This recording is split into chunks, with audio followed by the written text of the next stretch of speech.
ಒಬ್ಬ ತಾನೆ. ಅಕ್ಷರ ಕಲಿಸೋ ಅಜ್ಞಾನ ಅಳಿಸೋ ಅವನೂನು ಅನ್ನದಾತಾನೆ.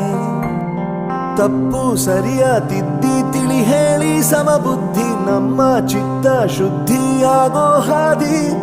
ಎಷ್ಟೇ ದೂರ ಹೋದ್ರೂ ಮರಿಬೇಡ ನಿನ್ನ ಬೇರು, ನಿನ್ನ ಸಾಧನೆಗೆಲ್ಲ ಇದುವೇ ಆದಿ.